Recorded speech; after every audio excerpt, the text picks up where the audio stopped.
नमस्कार, DD UP पर आपका स्वागत है। चर्चा में कार्यक्रम लेकर उपस्थित हूं मैं रामेंद्र सिंह। अमेरिका और भारत के संबंध धीरे धीरे विश्वास की डगर पर आगे बढ़ते हुए नई ऊंचाइयों को छू रहे हैं। दुनिया के दो बड़े लोकतांत्रिक देश लोकतंत्र के साथ साझा हितों पर आगे बढ़ रहे हैं। बीका समझौते के तहत भारत को रक्षा और सुरक्षा क्षेत्र में अमेरिका से बड़ी मदद मिलेगी। रक्षा मंत्री राजनाथ सिंह ने कहा कि भारत और अमेरिका के बीच रक्षा सहयोग बढ़ाने की दिशा में यह समझौता महत्वपूर्ण कदम है। दोनों देशों के बीच सैन्य सहयोग तेजी से आगे बढ़ रहा है। रक्षा उपकरणों के विकास के लिए संयुक्त परियोजना लगाने पर बात हो रही है। हिंद प्रशांत क्षेत्र में शांति और सहयोग के लिए यह समझौता महत्वपूर्ण है। कुछ देशों को भारत और अमेरिका के संबंध रास नहीं आ रहे हैं, जिनके कारण आतंकवाद और क्षेत्रीय स्थिरता को खतरा है। हिंद प्रशांत क्षेत्र में भी कुछ देशों के कारण शांति को खतरा लग रहा है, जिसका असर पूरी दुनिया के व्यवसाय पर पड़ेगा। हमारे साथ चर्चा करने के लिए प्रोफेसर संजय गुप्ता जी हैं, जो लखनऊ विश्वविद्यालय से हैं, और दूसरे मेहमान हमारे साथ जुड़ेंगे डॉक्टर रहीस सिंह, जो विदेश मामलों के जानकार हैं। भारत और अमेरिका के बीच 2+2 की ये चौथी वार्ता है, यानी 3 वार्ताएं इससे पहले हुई हैं, जिनमें जो अनुबंध था वो हो गया है, चौथा अनुबंध है। इसके बाद तमाम फायदे भारत को मिलेंगे। संजय जी से पूछते हैं कि बीका समझौता क्या है और इसका भारत को क्या लाभ होगा। संजय जी। अच्छा रामेन जी, बहुत महत्वपूर्ण प्रश्न है आपका जी। बीका जो समझौता है ये अमेरिका और भारत के मध्य 4 बेसिक फाउंडेशनल एग्रीमेंट का एक पार्ट है, जिसे हम कहते हैं 4 सबसे महत्वपूर्ण आधारभूत भारत और अमेरिका के मध्य जो संधियां हुई हैं, उसका ये चौथा संस्करण हम कह सकते हैं ना। थोड़ा सा इसका ब्रीफ बैकग्राउंड अगर हम देना चाहें, ये पूरी कहानी शुरू होती है भारत और अमेरिका के मध्य जो सामरिक और रक्षा के क्षेत्रों में सहयोग की, जो दोनों के बीच में जो सहयोग आरंभ होता है वो सन 2002 से। हालांकि उससे पहले का भी इतिहास है, लेकिन strategic relationship, military relationship between the two country started in 2002, है ना। 2002 में सबसे पहले जी सोमिया करके एक एग्रीमेंट हुआ था, पैक्ट डिफेंस पैक्ट हुआ था, जिसको हम कहते हैं general security military agreement act है ये, है ना। जनरल सिक्योरिटी और मिलिट्री इंफॉर्मेशन एक्ट था, जिस जी सोमिया हम इसको कहते हैं, 2002 में ये हुआ था शॉर्ट में। उसके बाद आया था लेमोआ, आया था LEMOA करके आया था 2016 में। ये लॉजिस्टिक एक्सचेंज मेमोरेंडम एग्रीमेंट था 2016 में। तीसरा जो आया था कोमकासा आया था सन 2018 में आया था। कम्युनिकेशंस कंपैटिबिलिटी एग्रीमेंट ये आया था 2018 में। और ये चौथा, ये जो है इसका जो लास्ट पार्ट है, ये बीका का BECA जो फुल फॉर्म है वो है basic exchange and cooperative agreement on geospatial information, है ना। अब देखिए इसका महत्व, ये तो खैर ये 4 इसके बेसिक थे, तो ये अब 4 मिलाकर ये पूरी कड़ी कंप्लीट हो गई है ना, कड़ी कंप्लीट हो जी। और ये बहुत ही महत्वपूर्ण है। महत्वपूर्ण किस अर्थ में? देखिए, महत्वपूर्ण अगर हम देखना चाहें किसी परिप्रेक्ष्य में होगा, भारत और चीन के मध्य जो बढ़ते हुए तनाव है पिछले 1 साल के दौरान, या हम कह लें डोकलाम के बाद से ही, अगस्त 2017 के बाद से भारत और चीन के मध्य जो बढ़ता तनाव है, और साथ ही साथ जो गलवान में जिस तरह से भी हुआ कुछ महीने पहले, इससे तो भारत और चीन के मध्य बहुत ज्यादा तनाव बढ़ गया। और इसी को ध्यान में रखते हुए ये बीका का समझौता ना होना भारत के लिए बहुत ही महत्वपूर्ण था।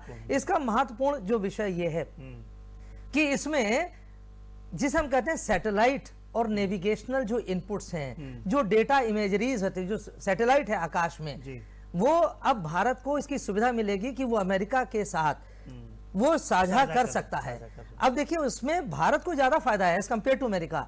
अमेरिका के पास बहुत ही एडवांस डिफेंस मैकेनिज्म्स हैं, प्लेटफॉर्म्स हैं, और उसके पास तो इतने स्ट्रॉन्ग ये सैटेलाइट्स हैं कि वो पूरी दुनिया भर के छोटे से छोटा मूवमेंट कहाँ हो रहा है, किस दुनिया के किस कोने में हो रहा है, वो सब कैच कर लेगा और भारत को वो सैटेलाइट इमेजरीज भेजेगा। साथ साथ जो नेविगेशनल है, नेविगेशनल से तात्पर्य है कि जो समुद्रों में, जो महासमुद्र में जो भी गतिविधियां चल रही हैं, चाहे वो चीन की हो, चाहे पाकिस्तान की हो, चाहे वो नॉर्थ कोरिया की है, 3 सबसे बड़े हमारे लिए तनाव वाले देश हैं। बेसिकली तो 2 हैं, चाइना और पाकिस्तान। तो समुद्रों या महासमुद्रों में जो दुश्मन देशों की गतिविधियां चल रही हैं उसकी पूरी जानकारी भारत को मिलेगी। अब देखिए, अगर ये इसको थोड़ा सोचा विचारा जाए कि अमेरिका कैसे इतना पिन पॉइंटेडली हर चीज को टारगेट कर लेता है। ये आपने देखा होगा कितने सारे आतंकवादियों को उसने हजारों फीट की ऊंचाई से उसने उनको समाप्त कर दिया, टारगेट कर लिया।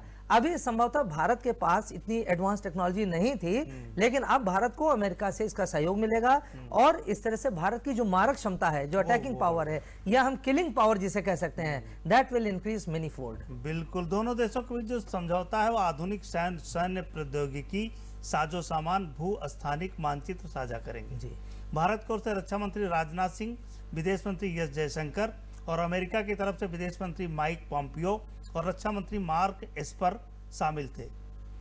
रक्षा और सुरक्षा के क्षेत्र के अधिकारी भी शामिल हुए और दो लोकतांत्रिक देशों के रिश्ते पाकिस्तान और चीन को नहीं भा रहे हैं। इसकी चर्चा आगे करेंगे। डॉक्टर रही सिंह जी हमारे साथ जुड़ गए हैं। हिंद प्रशांत क्षेत्र की सुरक्षा और सामरिक रणनीतिक सहयोग पर क्या चर्चा हुई है और क्या शांत सुरक्षा के प्रति जो हमारी प्रतिबद्धता है इसके बाद बेहतर होगी?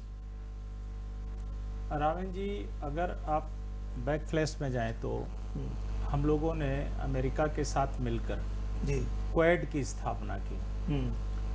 क्वाड 4 कंट्रीज को लेकर इंडो पैसिफिक में एक स्ट्रेटेजिक पहल है, जिसमें भारत है, अमेरिका है, ऑस्ट्रेलिया है और जापान है। जी, अगर आप चीन को देखें तो चीन साउथ चाइना सी में जिस प्रकार की एग्रेसिव नीतियों को अपना रहा है और पूर्वी जो क्षेत्र है या पूर्वी सागर है वहाँ पर, इधर आप आएंगे तो लद्दाख में हमारे खिलाफ जिस तरह की चीन स्ट्रेटजी चला रहा है, तो अगर इनको अगर कंप्रहेंसिवली आप देखें तो आप पाएंगे कि चीन को काउंटर करना हमारा उद्देश्य नहीं है। भारत को इंडो पैसिफिक में एक शक्ति स्तंभ के तौर पर स्थापित करना हमारा उद्देश्य है। तो उस नाते हमको अमेरिका का सहयोग चाहिए, हमको जापान का सहयोग चाहिए, हमको ऑस्ट्रेलिया का सहयोग चाहिए, या जो भी छोटे कंट्रीज हैं उन सबका सहयोग चाहिए। तो इस दिशा में 2011 में जब हिलेरी क्लिंटन वहां की सेक्रेटरी ऑफ स्टेट थी, तो उन्होंने एक कमेटी गठित की थी जिसको सर्च करना था कि ट्रांस पैसिफिक और पैसिफिक क्षेत्र में किनके साथ एक कोलिशन तैयार की जाए जो एक मजबूत सुरक्षा तंत्र बने। तो उसमें बाकायदा लिखा गया था कि यद्यपि भारत ट्रांस पैसिफिक का हिस्सा नहीं है, लेकिन बिना भारत के अमेरिका एक मजबूत सुरक्षा तंत्र स्थापित नहीं कर पाएगा। यानी इंडिया एक बिग एंड डायनामिक रोल में बहुत पहले से है, लेकिन ये जो समझौते हुए, ध्यान दीजिए, जो 4 फाउंडेशनल एग्रीमेंट्स हैं, जिसमें पहला अटल जी के समय ही हुआ था और 3 मोदी जी के रेजिम में हुए, 2016, 2018 और ये 2020, जिसमें लिमुआ, कामकासा और बेका।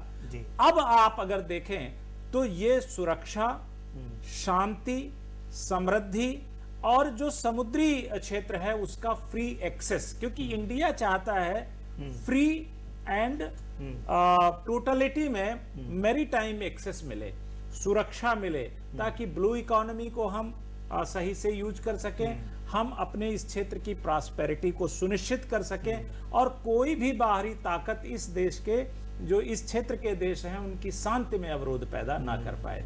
तो ये भारत की मुहिम है और इसमें बराबर की साझेदारी एक प्रकार से चारों देशों की है। बिग अचीवमेंट यह है कि जो मालाबार युद्धाभ्यास हो रहा था, अब तक उसमें ऑस्ट्रेलिया शामिल नहीं हो रहा था। इस बार जो नवंबर में होगा उसमें वो भी शामिल होगा। एक बड़ी उपलब्धि है कि ये बड़ी उपलब्धि है। अमेरिका के रक्षा मंत्री माइक एस्पर ने कहा कि दोनों देशों के बीच हुए समझौते हमारे साझा मूल्यों और साझा हितों पर आधारित है जी। और दूसरा, उन्होंने कहा कि हिंद प्रशांत क्षेत्र में हम कंधे से कंधा मिलाकर भारत के साथ खड़े हैं। बिल्कुल। और चीन की बढ़ती आक्रामकता और अस्थिर करने वाली नीतियों के खिलाफ दोनों देश एक साथ हैं। संजय जी, भारत और अमेरिका के साथ आने के बाद जी, ठीक है, चीन का भी बयान आया और पाकिस्तान का भी बयान आया है, क्या बदलता देख रहे हैं? इस जो भूभाग है उसमें क्या परिदृश्य बदलेगा?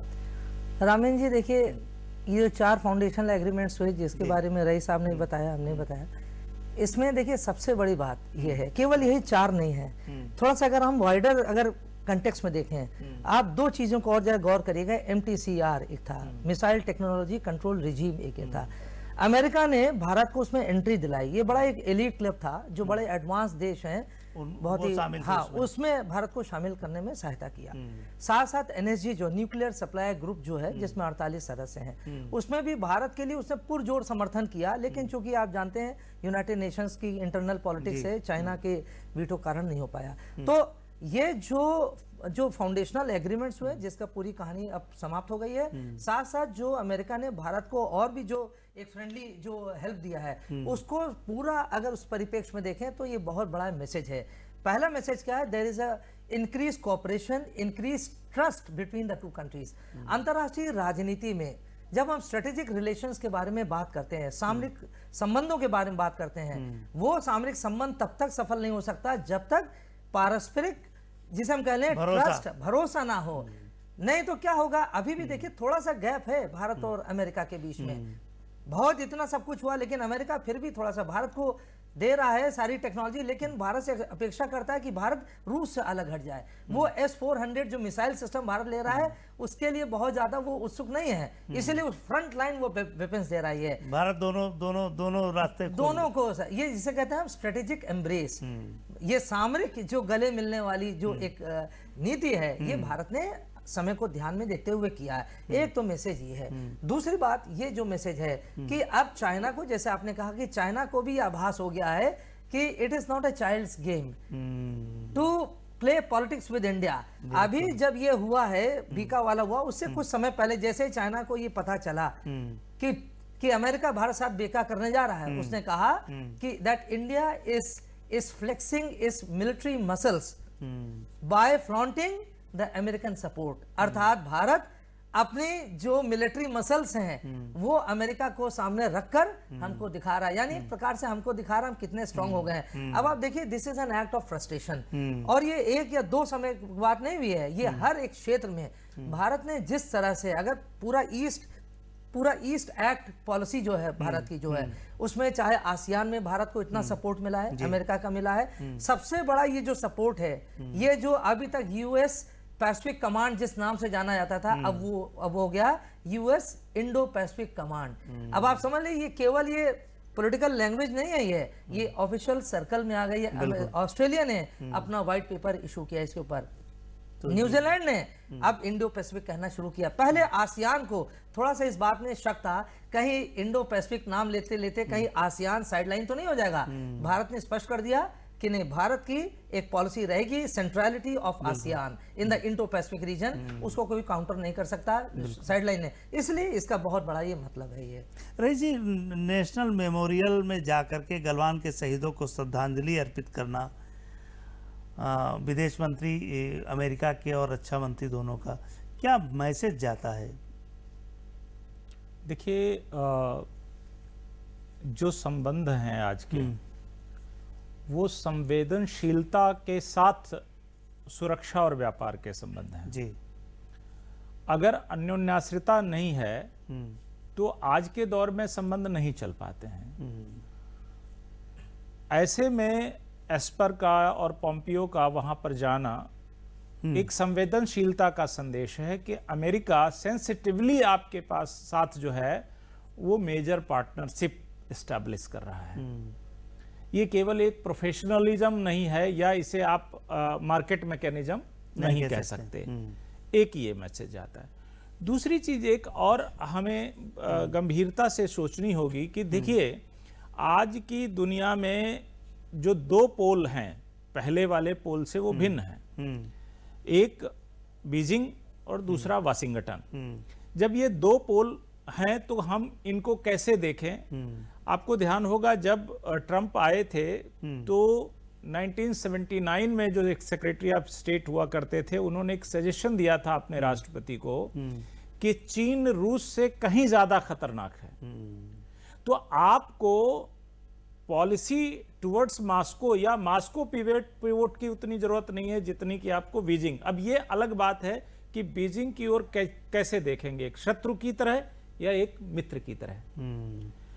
शुरू से ट्रंप ने बीजिंग को मित्र की तरह से तो नहीं देखा, पूरी तरह से शत्रु की तरह से देखा हो या ना देखा हो, लेकिन इसके बाद जब ट्रेड वार शुरू हुआ और ट्रेड वार के बाद अगला जब कदम कोविड का आया जी, तो कोविड क्राइसिस में पहला अटैकर जो चाइना पे था वो कौन था? राष्ट्रपति ट्रंप। जी, बिल्कुल। उन्होंने सीधे कहा कि भाई आखिर क्या कारण है कि जो वायरस चीन के अन्य प्रांतों में वुहान के अतिरिक्त स्प्रेड नहीं हुआ, वो पूरी दुनिया में स्प्रेड कैसे हो गया? इसका मतलब है कि चीन ने जानबूझ करके ऐसा करने दिया, और ये आज सच हो रहा है, हर स्तर पे आ रहा है। तो अब आप देखिए कि अमेरिका खुले तौर पर चीन के विरुद्ध चला गया। बिल्कुल, उन्होंने चाइना वायरस कहा कि चाइना वायरस। रही बात भारत की, भारत का देखिए, पाकिस्तान भारत से शत्रुता रखता है, लेकिन पाकिस्तान भारत का शत्रु नहीं है एक्चुअल में। वो एक डिस्टर्बिंग एलिमेंट है कि वो भारत को डिस्टर्ब करता है। शत्रु रियल क्या है? चीन है। ये अलग बात है कि हमारा पॉलिटिकल एस्टेब्लिशमेंट उसको ऐसे शत्रु घोषित नहीं करेगा, क्योंकि वो हमारी पॉलिसी का हिस्सा नहीं है। लेकिन अगर आप जमीनी स्तर पे देखें तो जिस तरह से आप चिकन नेक पे जो किया उन्होंने भूटान के समय, उसके बाद अब ये जो गलवान में उन्होंने किया, ये क्या है? ये गद्दारी है, ये आप कहता है ब्रीच ऑफ कॉन्ट्रैक्ट। यानी आप भारत के साथ रिश्तों की जो संविदा कर रहे थे उसको आप बार बार ब्रीच कर रहे हैं, आप तोड़ रहे हैं। तो ऐसे में आपको दो नेशंस से अपेक्षा है, एक अमेरिका और दूसरा आपका परंपरागत मित्र रूस।